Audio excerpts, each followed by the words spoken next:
Vodafone Albania ka prezantuar sot për herë të parë shërbimin e paras elektronike për Shqipërinë përmes shërbimit M-Pesa për transfertat e paras elektronike.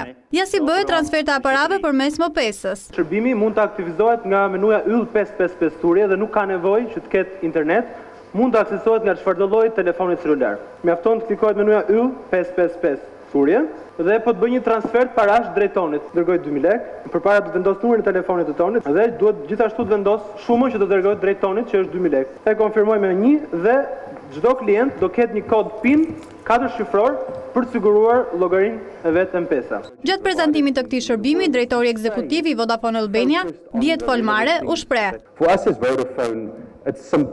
Si kompani lider në tregun e komunikimeve elektronike, jam shumë i lumtur që po prezantojmë sot në tregun shqiptar një tjetër shërbim të parë të këtij lloji në vend, Vodafone M-Pesa, që i mundson klientëve të depozitojnë para dhe të kryejnë pagesa nëpërmjet çdo lloji aparati celular, në çdo kohë në çdo vend të Shqipërisë, me çmime tepër të përballueshme. Për përdorimin e këtij shërbimi nuk ka nevojë që të keni akses në sistemin bankar, pasi përdoret vetëm me telefon celular. Ministrja e Inovacionit Milena Harito u shpreh se ky është vetëm hapi fillestar i teknologjisë dhe se ende nuk kemi parë asgjë.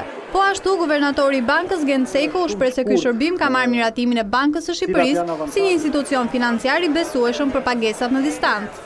Pagesat me celular sot janë evidente në të gjithë shtetet e rajonit dhe normalisht ne jemi shumë të kënaqur që kompania Vodafone, një kompani e cila ka vite që zhvillon aktivitetin në Shqipëri, promovon sistemin M-Pesa dhe ka zhvilluar këtë sistem për një periudhë prej disa vitesh.